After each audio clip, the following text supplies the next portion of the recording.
Hi, my young artists. I'm ready to get started painting my birds. I already painted the first bird red, but I thought you might like me to watch me paint this middle bird. I'm going to make this bird yellow. So I touch my water, I touch my paint. Look how my brush turned yellow. I can see there's paint on that brush. And now I go to my paper. I carefully go around the edge of my bird, and I keep my brush moving so that the bristles stay behind it like a tail.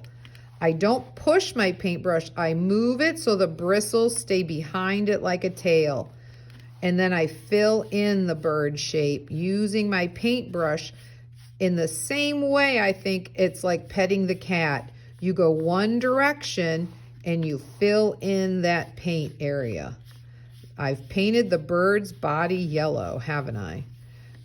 Now I can rinse my brush. Oh, I'm sorry, I have to paint the bird's head. I need to touch my water, touch the paint, and I need to carefully go over my bird's head. Notice how I go around the edge slowly, touch that paint, and now I put paint in the middle. If there's already paint there, I don't move my brush back to that space on my paper.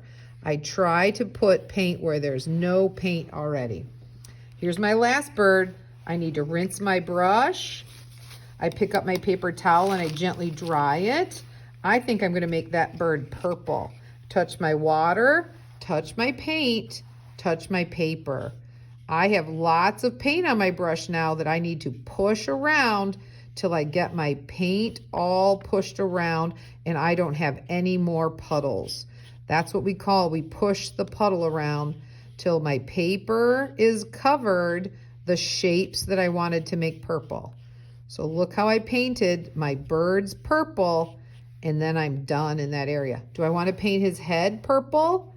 I'm going to go around the bird's head carefully. I'm going around his eyes. I'm going to leave his beak plain right now because I don't think I want a purple beak on my bird. I think I want a different color on my bird. Look at how I painted, and then I stopped. Once I have all the white spots of my bird covered, I stop painting. I don't keep playing in the paint. I get myself done. I'm going to rinse it off. Do I want to make his beak orange?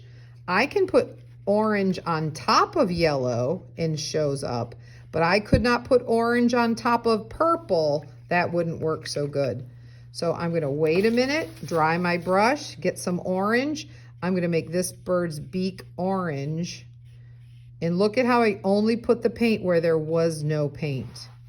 I also have the grass down here at the bottom of my picture.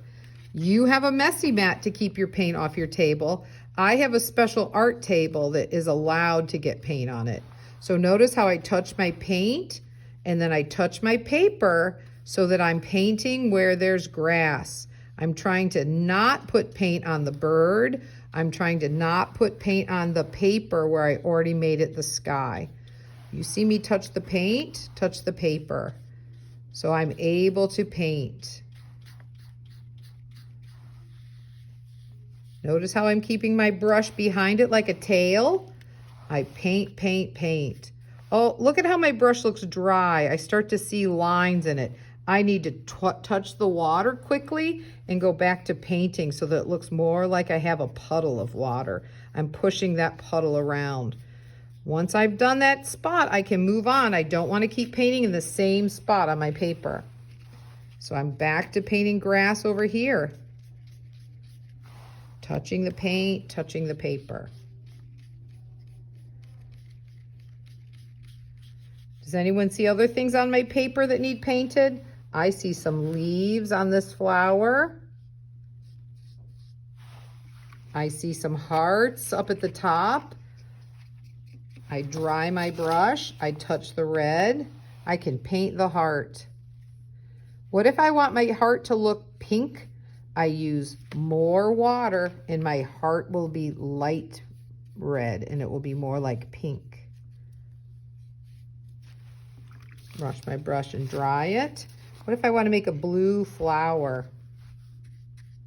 It's the same color as my sky. I'm going to do a little bit of purple on there then. Look what happens if I put purple with my blue. Now it looks I can see my flower. I have this flower over here. I think I'm going to want to make it orange. See how I touch the paper? Or I touch the water and then the paint and then the paper. And look how I only paint where there is nothing there, where the paper is plain.